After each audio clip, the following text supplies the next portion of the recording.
ഔപചാരികതയ്ക്ക് വേണ്ടി മാത്രം ചില കാര്യങ്ങൾ സൂചിപ്പിച്ച് ഈ യുവജന വിദ്യാർത്ഥി സംഗമത്തിൻ്റെ ഏറ്റവും ശ്രദ്ധേയമായ ഘടകം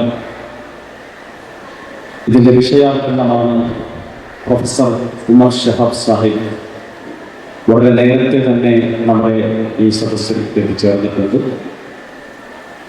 അദ്ദേഹത്തിൻ്റെ വിഷയാവതരണത്തിലേക്ക് പ്രവേശിക്കുന്നതിന് മുമ്പ്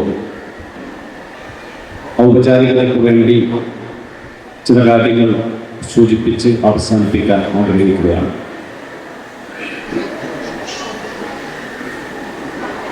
മല്ലാനിയ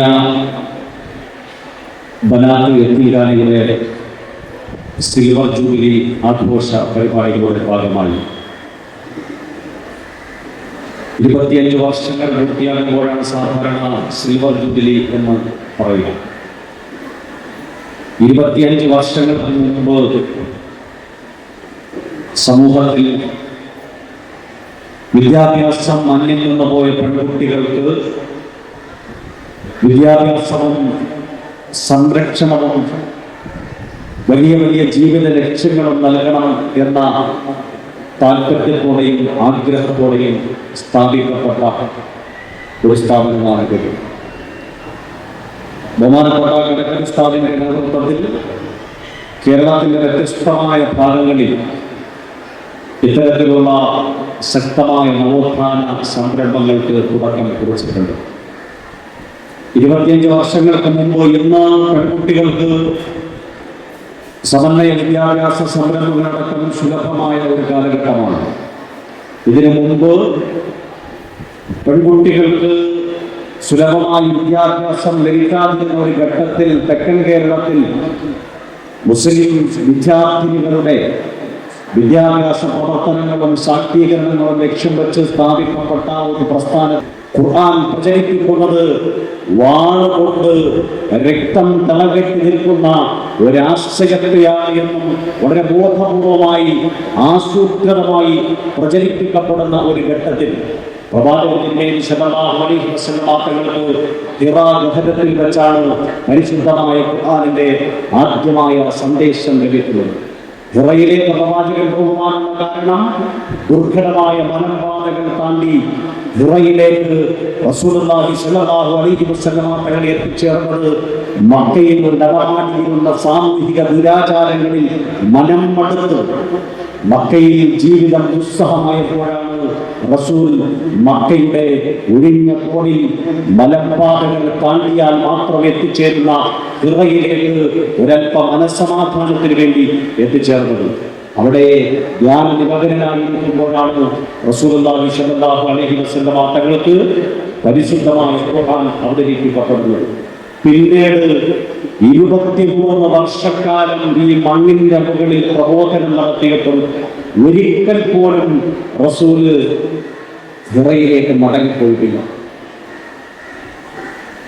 റസൂലുള്ളാഹി സ്വല്ലല്ലാഹു അലൈഹി വസല്ലം തങ്ങൾ മക്കയിൽ നടന്ന ദുരാചാരങ്ങളിൽ മനം മടുത്ത് കാണാൻ കഴിയാതെ ഹിറയിലേക്ക് പോയെങ്കിലും ആ ഹിറയിൽ നിന്ന് കിട്ടിയ സന്ദേശം ദുരാചാരങ്ങൾ ഉണ്ടാകുമ്പോ, മാനവിക വിരുദ്ധമായ പ്രവർത്തനങ്ങൾ ഉണ്ടാകുമ്പോ മനം മടുത്ത് ഒളിച്ചോടുകയല്ല വേണ്ടത്, മറിച്ച് മനുഷ്യർക്ക് നടുവിൽ ചവിട്ടി നിന്ന് അവരുടെ പ്രശ്നങ്ങളോട് സംവദിക്കുകയാണ് വേണ്ടത് എന്ന് ഖുർആൻ റസൂലിനെ പഠിപ്പിച്ചു.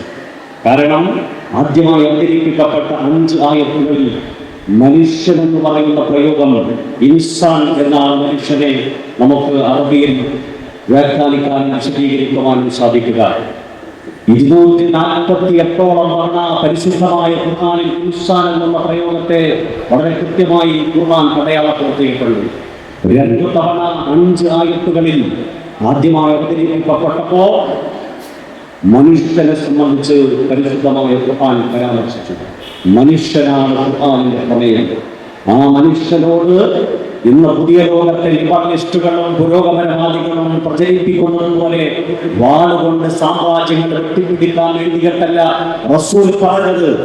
പരിശുദ്ധമായ ഖുർആനിൽ ആദ്യമായി പറഞ്ഞ ഒരു ഉപകരണത്തിന്റെ പേര്, ആദ്യമായി അവതരിപ്പിക്കപ്പെട്ട 5 ആയത്തുകളിലെ ഒരു പ്രയോഗം കലം എന്ന് പറയുന്ന പ്രയോഗമാണ്, അഥവാ പേന.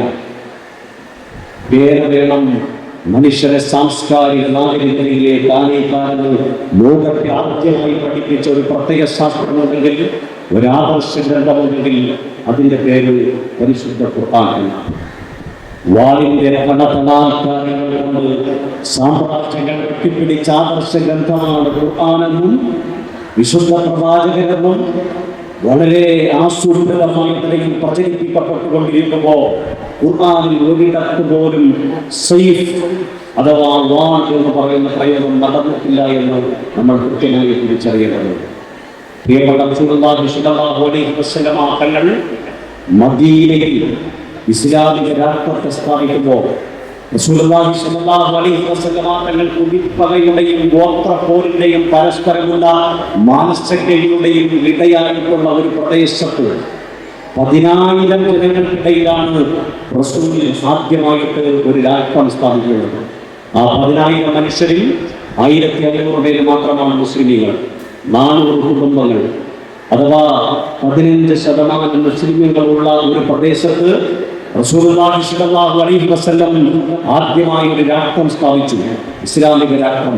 അതൊരു മതരാഷ്ട്രമല്ല, ഇസ്ലാമിക രാഷ്ട്രം. മതരാഷ്ട്രം എന്ന് പറയുന്ന പ്രയോഗം പുതിയ വളരെ ബോധപൂർവമായി ആസൂത്രിതമായി പ്രചരിപ്പിച്ചുകൊണ്ടിരിക്കുന്ന ഒരു സംഗതിയാണ്. മതരാഷ്ട്രം സ്ഥാപിച്ചത് ജനക്ഷേമകരമായ ഒരു രാഷ്ട്രം. ആ രാഷ്ട്രത്തിൽ റസൂലുള്ളാഹി സ്വല്ലല്ലാഹു അലൈഹി വസല്ലം തങ്ങൾ ഒരു ഭരണഘടനയുണ്ടാക്കി. ലോക ചരിത്രത്തിലെ സമ്പൂർണമായ സമഗ്രമായ മനുഷ്യന് വേണ്ടിയിട്ടുള്ള ആദ്യത്തെ ഭരണഘടന. അതിനു മുമ്പ് കൺഫ്യൂഷ്യസിന്റെയും അരിസ്റ്റോട്ടലിന്റെയും ഒക്കെ ഒരുപാട് ഭരണഘടനകൾ ലോകത്തുണ്ടായിട്ടുണ്ടെങ്കിലും അവിടെയും മനുഷ്യരുടെ രാജകീയ പദവികളും അധികാരങ്ങളും പിടിച്ചു നിർത്താനുള്ള ചില സൂത്രപ്പണികളായിരുന്നതെങ്കിൽ ലോക ചരിത്രത്തിലാദ്യമായി 52 ഖണ്ഡികകളുള്ള ഒരു ഭരണഘടന. അത് 27 ഖണ്ഡികകൾ റസൂലുള്ളാഹി സ്വല്ലല്ലാഹു അലൈഹി വസല്ലം തങ്ങൾ എഴുതി പിടിപ്പിച്ചത് മനുഷ്യർക്കിടയിലുള്ള, മതങ്ങൾക്കിടയിലുള്ളതല്ല, മനുഷ്യർക്കിടയിലുള്ള എല്ലാ തരത്തിലുമുള്ള മനുഷ്യരുടെ അവകാശങ്ങൾ, അതേത് മതക്കാരനായിരുന്നാലും ആ അവകാശങ്ങൾ സംരക്ഷിക്കുവാനുള്ള 27 ഖണ്ഡികകൾ പ്രിയപ്പെട്ട റസൂലുള്ളാഹി സ്വല്ലല്ലാഹു അലൈഹി വസല്ലം തങ്ങൾ അതിൽ എഴുതി വെച്ചു. വിൽഹൗസൻ എന്ന് പറയുന്ന ജർമ്മൻ പാസ്റ്ററായ ബൈബിൾ പണ്ഡിതനായ ഒരു മനുഷ്യനാണ് അതിനെ സംബന്ധിച്ച് ആദ്യമായി പാശ്ചാത്യലോകം എഴുതി വെച്ച. നമ്മൾ പറഞ്ഞത് ജർമ്മൻ പണ്ഡിതനായ ഒരു മനുഷ്യൻ, വിൽഹൗസൻ എന്ന പേരുള്ള ഒരാൾ, അദ്ദേഹമാണ് ആദ്യമായി പരിശുദ്ധമായ ഖുർആനിനെ അടിസ്ഥാനപ്പെടുത്തി രൂപീകരിക്കപ്പെട്ട മദീന ചാർട്ടർ എന്ന് പറയുന്ന ചാർട്ടർ ഓഫ് മദീന എന്ന പേരിൽ വിശുദ്ധമായ ഭരണഘടനയെ പാശ്ചാത്യ ലോകത്ത് ആദ്യമായി പരിചയപ്പെടുത്തിയത് വിൽഹൗസനായിരുന്നു. ഒരു ഗ്രന്ഥമുണ്ട്, ദ പ്രീച്ചിങ് ഓഫ് ഇസ്ലാം. ആ ഗ്രന്ഥം എഴുതിയത് sir Arnold walker, sir Thomas Arnold walker എന്ന് പറയുന്ന ഒരു പണ്ഡിതനാണ്. ഇന്ത്യയിൽ ഉണ്ടായിരുന്നയാളാണ്. അതെ, ആ കാലഘട്ടത്തിൽ അന്ന് അമീറുൽ മുഅ്മിനീനായ ഉമർ ഫാറൂഖിന്റെ നേതൃത്വത്തിൽ ലോകത്ത് ഇസ്ലാമിക രാഷ്ട്രം വിസ്തൃതമാകുമ്പോൾ 3% മുസ്ലിങ്ങൾ, 3.3%. അവിടെ നിന്ന് ഇറാഖ് മുസ്ലിം രാജ്യമെന്നാണ് നമ്മൾ പറയുക, ഇറാൻ മുസ്ലിം രാജ്യമെന്നാണ് പറയുന്നത്, സിറിയ മുസ്ലിം രാജ്യമെന്നാണ് പറയുന്നത്. പക്ഷേ ഈ രാജ്യങ്ങൾ മുസ്ലിം രാജ്യങ്ങളായി മാറുന്നതിന് 300-400 വർഷങ്ങൾ എടുത്തു എന്നാണ്. എന്ന് വെച്ചാൽ ഒന്ന് ഇരുട്ടി കൊടുക്കുന്നതിനിടയിൽ എല്ലാ മനുഷ്യരെയും വാളുകൊണ്ട് മതപരിവർത്തനം നടത്തുന്ന ഒരു കാലം പ്രത്യേക ശാസ്ത്രമല്ല ഇസ്ലാം. അവിടെ 300 വർഷങ്ങൾ കൊണ്ട് ഇറാൻ ഒരു ഇസ്ലാമിക രാഷ്ട്രമോ ഒരു മുസ്ലിം രാഷ്ട്രമോ ആയിട്ടുണ്ടെങ്കിൽ, ഇറാഖും സിറിയയും ഈജിപ്തും അങ്ങനെ ആയിട്ടുണ്ടെങ്കിൽ അത് വാളുകൊണ്ടല്ല, മനുഷ്യൻ പഠിച്ച ഖുർആൻ കാരണമായിട്ടാണ്. അതിൽ നിന്ന് അവർ സ്വരൂപിച്ച ആ ഉജ്ജ്വലമായ സാംസ്കാരിക ആദർശങ്ങൾ മൂലമാണ് അങ്ങനെ ആയിട്ടുള്ളത് എന്ന് ചരിത്രം നമ്മെ പഠിപ്പിക്കുന്നു. ഒരു കാര്യം കൂടി, പിന്നീട് ഇസ്ലാം അങ്ങോട്ട് പോയി മനുഷ്യനെ ആക്രമിക്കുകയോ അവരുടെ രാജ്യങ്ങളെ കീഴ്പ്പെടുത്തുകയോ അല്ല ചെയ്തത്.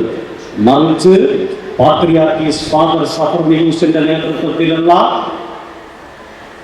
അഭയാസ്ത്രങ്ങളും അലങ്കാരങ്ങളും ധരിച്ച ക്രൈസ്തവ നേതൃത്വത്തിൽ ഈലിയ എന്ന് പറയുന്ന പ്രദേശത്തേക്ക് ഉമർ ഫാറൂഖ് റളിയല്ലാഹു അൻഹുവിനെ ഇങ്ങോട്ട് വന്നിട്ട് ഞങ്ങളുടെ രാജ്യത്തേക്ക് ഇസ്രയേലിലെ പേർഷ്യൻ സൈന്യത്തിന്റെ ദുർഭരണങ്ങൾ അവർ നമ്മുടെ മതക്കാരാണ്, പക്ഷേ ഞങ്ങളെ വല്ലാതെ ആക്രമിക്കുന്നു, അതുകൊണ്ട് നിങ്ങൾ അങ്ങോട്ട് വരണമെന്ന് പറഞ്ഞിട്ട് പാത്രിയാർക്കീസിന്റെ നേതൃത്വത്തിലുള്ള സംഘം ഉമർ ഫാറൂഖ് റളിയല്ലാഹു അൻഹുവിനെ വന്നുകണ്ട് അങ്ങോട്ട് ക്ഷണിച്ചു കൊണ്ടുപോവുകയായിരുന്നു എന്നാണ് ചരിത്രം. അപ്പോ ഖുർആനിനെ ഇവിടെ സൂചിപ്പിച്ചതുപോലെ ഖുർആൻ ഞങ്ങളുടെ ആദർശമാകണമെന്ന് ഓരോ രാജ്യത്തിലെയും മനുഷ്യർ ആഗ്രഹിച്ചത് കൊണ്ടാണ് ഖുർആൻ ലോകത്തിലെ ഏറ്റവും സമുന്നതമായ പ്രത്യയശാസ്ത്രവും ആദർശ ഗ്രന്ഥവുമായി മാറിയത്. ആ ഖുർആൻ പഠിപ്പിച്ച മാനവികത കൊണ്ടാണ് ലോകത്ത് ഇസ്ലാം എന്ന് പറയുന്ന പ്രത്യയശാസ്ത്രം പ്രചരിപ്പിക്കപ്പെട്ടത്. പരിശുദ്ധമായ ഖുർആനിന്റെ ഹൃദയസ്ഥമാക്കിയിട്ടുള്ള സനതേറ്റുവാങ്ങുന്ന ഈ മനോഹരമായ സദസ്സിൽ അക്കാര്യം മാത്രം ഓർമ്മപ്പെടുത്തുവാനാണ് ഞാൻ ആഗ്രഹിച്ചത്. അല്ലാഹു സുബ്ഹാനഹു വ തആല നമ്മുടെ ഈ സംഗമത്തെ പൂർണ്ണമായി സ്വീകരിക്കുമാറാകട്ടെ. ഈ സംഗമത്തിന്റെ വളരെ പ്രധാനപ്പെട്ട ഒരു സെഷൻ ഏകദേശം 1 മണിക്കൂറോളം മുൻപിൽ ക്ലാസ്സിന് നേതൃത്വം നൽകുന്നത് പ്രൊഫസർ ഉമർ ശിഹാബ് സാറാണ്. അദ്ദേഹത്തിനെ ഈ സംഗമത്തിൽ വിഷയാവതരണം നിർവഹിക്കുന്നതിന് വേണ്ടിയിട്ട് വിനീതമായി ക്ഷണിച്ചുകൊണ്ട് ഞാൻ എൻ്റെ വാക്കുകൾ അവസാനിപ്പിക്കുകയാണ്. അസ്സലാമു അലൈക്കും.